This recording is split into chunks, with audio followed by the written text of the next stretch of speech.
Hello दोस्तों, आप लोग कैसे हैं। उम्मीद है कि आप लोग अच्छे होंगे। तो आज हम अध्ययन करने वाले हैं सीडीपी के बारे में, जो कि टॉप मोस्ट 15 क्वेश्चन है जो आने वाले एग्ज़ामों के लिए बहुत ही महत्वपूर्ण होगी। तो पहला प्रश्न है, समकालीन विचारधाराओं के अनुसार बालक विकास की प्रक्रिया कैसी होती है। तो यहाँ पर हम ऑप्शन नंबर 1 देख रहे हैं। इसमें कह रहा है बालक विकास की प्रक्रिया जो है सभी बच्चों के लिए एक समान है। देखिए, बालक का विकास जो कभी भी सभी बच्चों के लिए एक समान नहीं होता है। ऑप्शन नंबर 1 तो गलत है। और आगे बढ़ते हैं। देखिए, यहाँ पर ऑप्शन नंबर 2 में कह रहा है बहुआयामी है क्योंकि बच्चा विभिन्न प्रकार के संदर्भ में पलते बढ़ते हैं। ये बात सही है, ऑप्शन नंबर बी सही है, क्योंकि बालक का विकास जो है बहुत तरीके से होता है। ठीक है, ये बात सही है, बिल्कुल करेक्ट है, इसलिए ऑप्शन नंबर बी सही है। और आगे हमको बढ़ना भी नहीं है।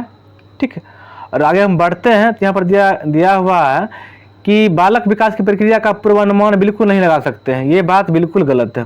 ठीक है, और आगे बोल रहा है कि सिर्फ माता पिता से प्राप्त अनुवांशिक गुणों द्वारा ही निर्धारित होती है। ये भी बात गलत है, सिर्फ माता पिता ही होता ही नहीं। यहाँ भी आपको दिखे सिर्फ माता पिता या सिर्फ पर लगा हुआ तो क्वेश्चन क्या हो जाता है, नेगेटिव चला आता है उसका ऑप्शन।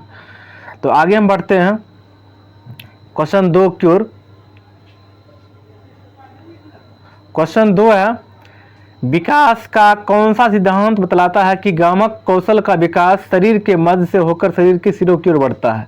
देखिए, इसका शॉर्ट ट्रिक है कि गामक कौशल का विकास शरीर के मध्य से मतलब आधा भाग से। तो ऑप्शन में आपको दिख पा रहा होगा अधोगामी, ऑप्शन नंबर सी। ठीक, अधोगामी में विकास जो होता है शरीर के मध्य से शरीर के सिर की ओर बढ़ता है। चलिए आगे बढ़ते हैं।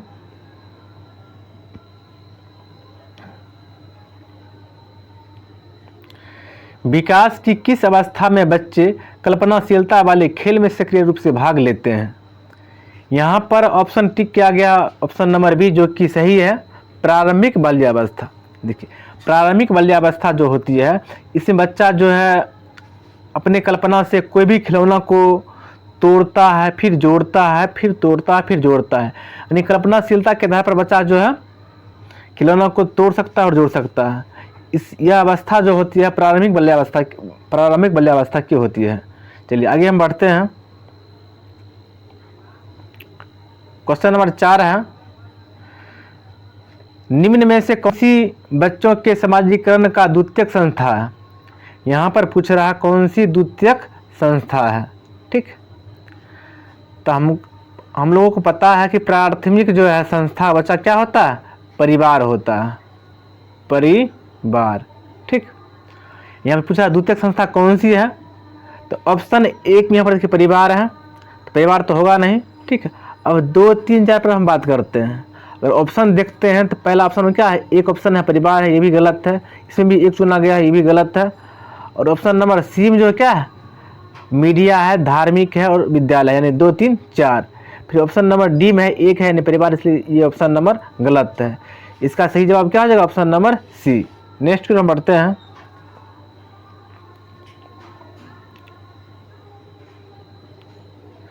देखिए, क्वेश्चन जो है बहुत ही अच्छा क्वेश्चन पूछा गया है।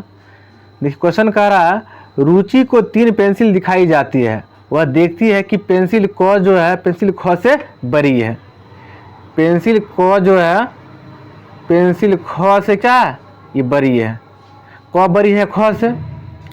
फिर और आगे बोल रहा है और पेंसिल ख जो है ग से बड़ी है, और पेंसिल ख जो है ग से बड़ी है। ठीक, ख पेंसिल जो है ग से बड़ी है। जब रुचि यह निष्कर्ष निकालती है कि क ग से बड़ी है, क जो है क ग से बड़ी है, तो वह जीन पियाजे के किस संज्ञानात्मक विकास की विशेषता को दर्शाती है। यहाँ पर देखिए हम क्रमबद्ध हम कर दिए हैं। ठीक, पहले क जो है ख से बड़ा है और ख जो है ग से बड़ा है। तो स्पष्ट रूप से यहाँ पर देख पा रहे हैं कि क जो है ग से बड़ा है। ये संज्ञान क्या है, ये संज्ञानात्मक जो है विकास जो है क्रमबद्ध है, इसलिए इसका ऑप्शन नंबर ए सही होगा। चलिए आगे बढ़ते हैं। क्वेश्चन नंबर 6 है, निम्नलिखित में से कौन सा चरण लॉरेंस कोलबर्ग द्वारा दिए गए नैतिक विकास के सिद्धांत में शामिल नहीं है। इसमें कह रहा नहीं है, तो इसका ऑप्शन नंबर हो जाएगा ऑप्शन नंबर बी, अपारंपरिक चरण, ऑप्शन नंबर बी। ये नहीं है, बाकी बात ये तीनों है। ठीक, आगे बढ़ते हैं।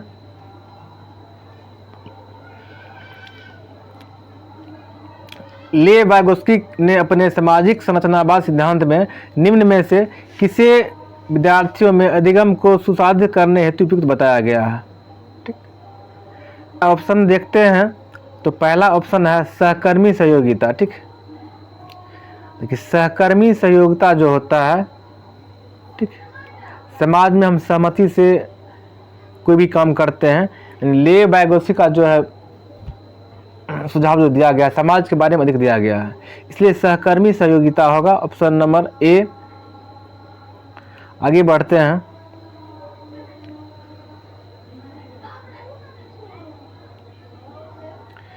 किसी प्रगतिवादी कक्षा के बारे में एक अध्यापक का क्या विश्वास होना चाहिए?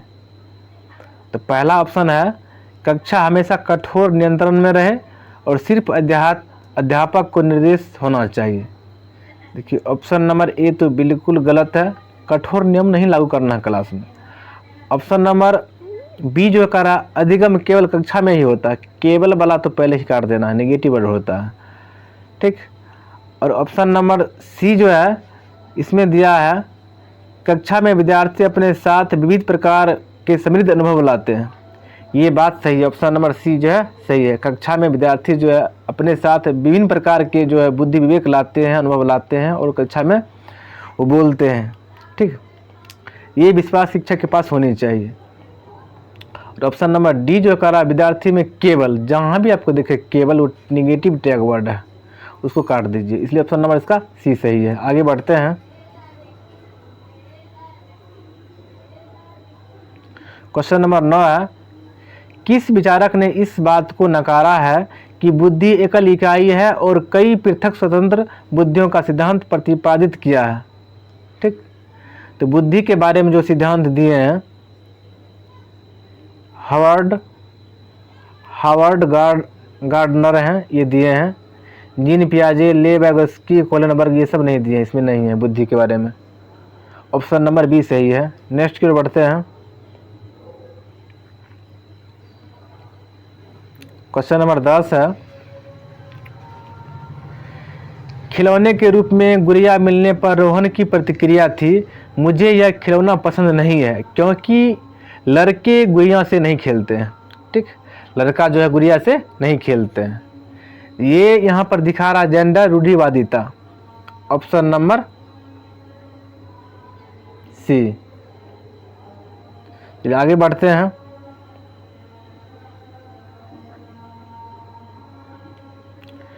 एक बहुभाषी कक्षा में शिक्षक को क्या करना चाहिए? ठीक, एक बहुभाषी कक्षा में शिक्षक को क्या करना चाहिए? पहला ऑप्शन है वार्तालाप के लिए मातृभाषा के उपयोग को निरुत्साहित करना चाहिए। ठीक, मातृभाषा को कभी भी जो है निरुत्साहित नहीं करना, ऑप्शन नंबर ए तो गलत है। ऑप्शन बी है ज़्यादातर विद्यार्थियों द्वारा बोली जा रही प्रमुख भाषा को ही स्वीकार करना चाहिए। ठीक, तो ऑप्शन नंबर जो है बी को भी रखिए। फिर ऑप्शन नंबर सी कह रहा है भाषाओं को विविधता के बारे में जागरूकता लानी चाहिए और विद्यार्थियों को पसंद अनुसार भाषा के इस्तेमाल की अनुमति देना चाहिए। देखिए ऑप्शन नंबर बी से अधिक सटीक सी लग रहा है। ठीक, और ऑप्शन नंबर डी है एक लक्ष्यांक भाषा जैसे कि अंग्रेजी को छोड़कर अन्य भाषाओं का उपयोग करना चाहिए, ये तो गलत है, नेगेटिव है। तो स्टूडेंट को जो है बी और सी में कन्फ्यूजन है, तो यहाँ पर बी जो है उतना उपयुक्त नहीं है सी के अपेक्षा में। यहाँ पर सी में कह रहा भाषाओं को विविधता के बारे में जागरूकता लाना चाहिए और विद्यार्थियों को पसंद अनुसार भाषा के इस्तेमाल को अनुमति देना चाहिए। ठीक, तो ऑप्शन नंबर सी सटीक आंसर है। चलिए आगे बढ़ते हैं। राष्ट्रीय शिक्षा नीति 2020 के अनुसार शिक्षा को क्या करना चाहिए? ठीक, यहाँ पर दिया केवल पूर्व निर्धारित विषय वस्तु पर केंद्रित होना चाहिए। जगह जहाँ भी आपको देखे केवल, उसको तो आंख बंद करके काट दीजिए। ठीक, और दो में दिया गया है समस्या समाधान पर केंद्रित होना चाहिए, ये बात सही है। फिर दिया गया अधिगमकारिता में समालोचनात्मक चिंतन का विकास करना चाहिए, ऑप्शन नंबर ये 3 भी सही जा रहा है। तो और 4 जो दिया गया है, अन्वेषण निर्धारित और खोज आधारित होना चाहिए, ऑप्शन नंबर ये भी सही है। ठीक, 2 3 4, इसको हम ऑप्शन में देखते हैं 2 3 4। देखिए ऑप्शन नंबर जो है सी में क्या है, 2 3 4। ठीक, इसलिए ऑप्शन नंबर सी इसका सही है। चलिए आगे बढ़ते हैं।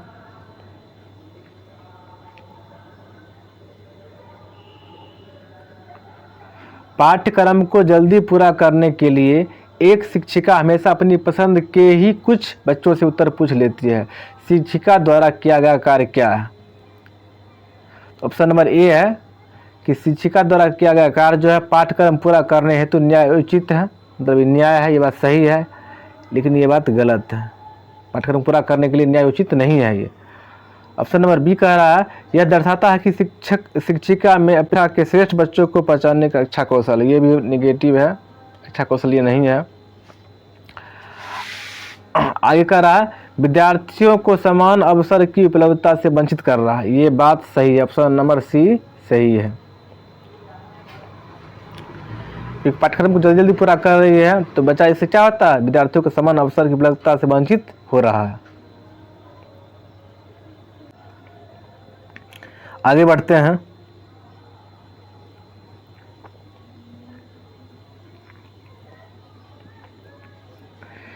एक दृष्टि बाधित वाले विद्यार्थियों के लिए निम्न में से कौन सी सामग्री लाभदायक नहीं होगी? ऑप्शन नंबर जो है ए में है स्पर्श ग्लोब है, ये बात तो सही है। स्पर्श ग्लोब जिसको हम छू के ग्लोब के बारे में बता सकते हैं ये कौन सा देश है, कौन सा क्या है, ये तो हम है लाभदायक है। ऑप्शन नंबर बी है छोटी अक्षरों वाली पुस्तक। देखिए जो बच्चा जो है दृष्टिबाधित है उसको जो छोटी पुस्तक अक्षर वाली पुस्तक से कोई मतलब नहीं है, इसलिए ऑप्शन नंबर बी सही है। लेकिन इसमें करा नहीं है तो ये लाभदायक नहीं है। और ऑप्शन नंबर जो है सी जो है दृष्टिपट पठन का सॉफ्टवेयर, ये भी लाभदायक है। ब्रेल लिपि वाली पुस्तक ये भी लाभदायक है। ऑप्शन नंबर बी इसका सही जवाब होगा क्योंकि इसमें नहीं पूछ रहा है। आगे बढ़ते हैं और आखिरी प्रश्न है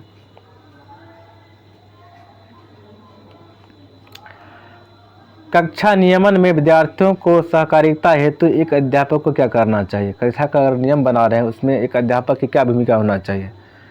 तो ऑप्शन नंबर ए है स्वयं ही कठोर और अटल नियम का निर्धारण करना है, ये बात गलत है। अगर स्वयं अगर नियम बनाते हैं तो बच्चा इससे सहमत नहीं होगा, तो बच्चा को ठीक से क्लास में अध्ययन नहीं कर पाएगा, ध्यान नहीं देगा, इसलिए ऑप्शन नंबर ए तो गलत है। ऑप्शन नंबर बी कह रहा है विद्यार्थियों के दुर्व्यवहार के बारे में अभिभावकों से बार बार शिकायत करना है, ये भी नेगेटिव है। आगे है मापदंडों का पालन न करने पर विद्यार्थियों को भर्त्सना करना है, ये भी गलत है। और ऑप्शन नंबर डी है मापदंडों और नियमों को स्थापित करते समय विद्यार्थियों को सहभागिता लेना है, यानी विद्यार्थी से भी राय विचार लेना है। कोई नियम बना रहे हैं कक्षा में, इसमें तुम लोग क्या कहते हो नहीं कहते हो, जिससे जो है बच्चा भी खुश रहता है और अध्यापक भी खुश रहता है और नियम अच्छा से चल पाता है।